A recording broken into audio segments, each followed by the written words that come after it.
भगवान शिव का पार्वती तथा पार्षदों के साथ मंदराचल पर जाकर रहना, शुंभ निशुंभ के वध के लिए ब्रह्मा जी की प्रार्थना से शिव का पार्वती को काली कह के कुपित करना और काली का गौरी होने के लिए तपस्या के निमित्त जाने की आज्ञा मांगना। वायुदेव कहते हैं, इस प्रकार महादेव जी से इस सनातन पराशक्ति को पाकर प्रजापति ब्रह्मा मैथुनी सृष्टि करने की इच्छा लेकर स्वयं भी आधे शरीर से अद्भुत नारी और आधे शरीर से पुरुष हो गए। आधे शरीर से जो नारी उत्पन्न हुई थी वह उनसे शत्रुपा ही प्रकट हुई थी। ब्रह्मा जी ने अपने आधे पुरुष शरीर से विराट को उत्पन्न किया। वे विराट पुरुष ही स्वयंभू मनु कहलाते हैं। देवी शत्रुपा ने अत्यंत दुष्कर तपस्या करके उदित यश वाले मनु को ही पति रूप में प्राप्त किया। इसके पश्चात मनु के वंश तथा दक्ष यज्ञ विध्वंस आदि के प्रसंग सुनाकर वायु देवता ने यह बताया कि भगवान शंकर ने दक्ष और देवताओं के अपराध क्षमा कर दिए। तदंतर ऋषियों ने पूछा, प्रभु अपने गुणों तथा देवी के साथ अंतर ध्यान होकर भगवान शिव कहाँ गए, कहाँ रहे और क्या करके विरत हुए। वायुदेव बोले, महेश्वरों, पर्वतों में श्रेष्ठ और विभिन्न कंदराओं से सुशोभित जो परम सुंदर मंदराचल है, वही अपनी तपस्या के प्रभाव से देवादिदेव महादेव जी का प्रिय निवास स्थान हुआ। उसने पार्वती और शिव को अपने सिर पर ढोने के लिए बड़ा भारी तप किया था और दीर्घ काल के बाद उसे उनके चरणा बिंदुओं के स्पर्श का सुख प्राप्त हुआ।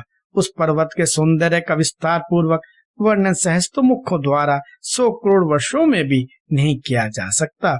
उसके सामने समस्त पर्वतों का सौंदर्य तुच्छ हो जाता है। इसलिए महादेव जी ने देवी का प्रिय करने की इच्छा से उस अत्यंत रमणीय पर्वत को अपना अंतपुर बना लिया।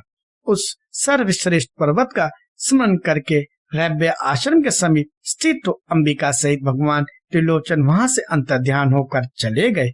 मंदराचल के उद्यान में पहुंचकर देवी सहित महेश्वर वहां की रमणीय तथा दिव्य अंतपुरी की भूमियों में रमन करने लगे। जब इस तरह कुछ समय बीत गया और ब्रह्मा जी की मैथुनी सृष्टि के द्वारा जब प्रजाएं बढ़ गई, तब शुंभ और निशुंभ नामक 2 दैत्य उत्पन्न हुए। वे परस्पर भाई थे। उनके तपोबल से प्रभावित हो परमेश्वरी ब्रह्मा ने उन दोनों भाइयों को यह वर दिया था कि इस जगत के किसी भी पुरुष से तुम मारे नहीं जा सकोगे। उन दोनों ने ब्रह्मा जी से यह प्रार्थना की थी, पार्वती देवी के अंश से उत्पन्न जो अयोनिजा कन्या उत्पन्न हो, उसे पुरुष का स्पर्श तथा रति नहीं प्राप्त हुई हो तथा जो अत्यंत पराक्रम से संपन्न हो, उसके प्रति काम भाव से पीड़ित होने पर हम युद्ध में उसी के हाथों मारे जाएं। उनकी इस प्रार्थना पर ब्रह्मा जी ने तथास्तु कहकर स्वीकृति दे दी।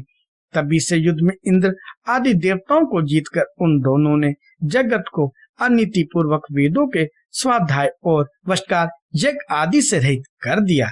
तब ब्रह्मा ने उन दोनों के वध के लिए देवेश्वर शिव की प्रार्थना की, प्रभु आप एकांत में देवी की निंदा करके भी जैसे तैसे उन्हें क्रोध दिलाइए और उनके रूप रंग की निंदा से उत्पन्न हुई काम भाव से रहित कुमारी स्वरूपा शक्ति को निशुंभ और शुंभ के वध के लिए देवताओं को अर्पित कीजिए।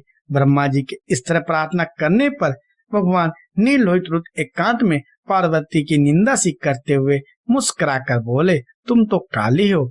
तब सुंदर वन वाली देवी पार्वती अपने शान वन के कारण आक्षेप सुनकर कुपित हो उठी और पति देव से मुस्कुराकर समाधान रहित वाणी द्वारा बोली। देवी ने कहा, प्रभु यदि मेरे इस काले रंग पर आपको प्रेम नहीं है तो इतने दीर्घ काल से अपनी भिक्षा का आप दमन क्यों करते रहे हैं। कोई स्त्री कितनी भी सर्वांग सुंदरी क्यों ना हो, यदि पति का उस पर अनुराग नहीं हुआ तो अन्य समस्त गुणों के साथ ही उसका जन्म लेना व्यर्थ हो जाता है। स्त्रियों की यह सृष्टि ही पति के भोग का प्रधान अंग है। यदि वह उससे वंचित हो गई तो इसका और कहाँ उपयोग हो सकता है। इसलिए आपने एकांत में जिसकी निंदा की है उस वन को त्याग कर अब मैं दूसरा वन ग्रहण करूंगी अथवा स्वयं मिट जाऊंगी। ऐसा कहकर देवी पार्वती शैया से उठकर खड़ी हो गई और तपस्या के लिए निश्चय करके गदगद कंठ से जाने की आज्ञा मांगने लगी। इस प्रकार प्रेम भंग होने से भयभीत हो भूतनाथ भगवान शिव स्वयं भवानी को प्रणाम करते हुए बोले। भगवान शिव ने कहा, प्रिय, मैंने क्रीड़ा या मनोविनोद के लिए यह बात कही है। मेरे इस अभिप्राय को न जानकर तुम कुपित क्यों हो गई? यदि तुम पर मेरा प्रेम नहीं होगा तो और किस पर हो सकता है? तुम इस जगत की माता हो और मैं पिता तथा अधिपति हूँ। फिर तुम पर मेरा प्रेम ना होना कैसे संभव हो सकता है? हम दोनों का वह प्रेम भी क्या कामदेव की प्रेरणा से हुआ है? कदापि नहीं, क्योंकि कामदेव की उत्पत्ति से पहले ही जगत की उत्पत्ति हुई है। कामदेव की सृष्टि तो मैंने साधारण लोगों की रति के लिए की है। कामदेव मुझे साधारण देवता के समान मानकर मेरा कुछ कुछ स्वीकार करने लगा था, अतः मैंने उसे भस्म कर दिया। हम दोनों का यह लीला विहार भी जगत की रक्षा के लिए ही है, अतः उसी के लिए आज मैंने तुम्हारे प्रति यह परिहास युक्त बात कही थी। मेरे इस कथन की सत्यता तुम पर शीघ्र ही प्रकट हो जाएगी।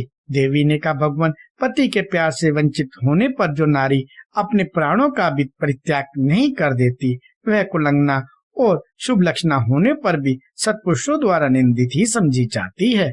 मेरा शरीर गोल मन का नहीं है, इस बात को लेकर आपको बहुत खेद होता है, अन्यथा कीड़ा या परिहास में भी आपके द्वारा मुझे काली कलुटी कहा जाना कैसे संभव हो सकता था? मेरा कालापन आपको प्रिय नहीं है, इसलिए वह सत्पुरुषों द्वारा भी निंदित है। अतः तपस्या द्वारा इसका त्याग किए बिना अब मैं यहाँ रह ही नहीं सकती। शिव बोले, यदि अपनी शांतों को लेकर तुम्हें इस प्रकार संताप हो रहा है तो इसके लिए तपस्या करने की क्या आवश्यकता? तुम मेरी या अपनी इच्छा मात्र से दूसरे वन से युक्त हो जाओ। देवी ने कहा, मैं आपसे अपने रंग का परिवर्तन नहीं चाहती, स्वयं भी इसे बदलने का संकल्प नहीं कर सकती। अब तो तपस्या द्वारा ब्रह्मा जी की आराधना करके ही मैं शीघ्र गौरी हो जाऊंगी। शिव बोले, महादेवी, पूर्व काल में मेरी ही कृपा से ब्रह्मा को ब्रह्म पद की प्राप्ति हुई थी, अतः तपस्या द्वारा उन्हें बुलाकर तुम क्या करोगी?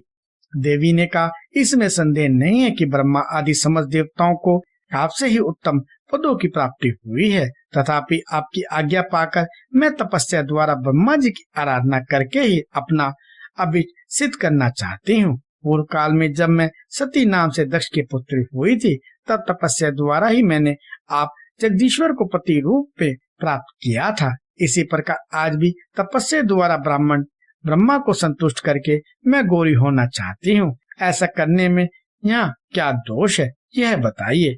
महादेव जी के ऐसा कहने पर वामदेव मुस्कुराते हुए से चुप रह गए। देवताओं का कार्य सिद्ध करने की इच्छा से उन्होंने देवी को रोकने के लिए हठ नहीं किया।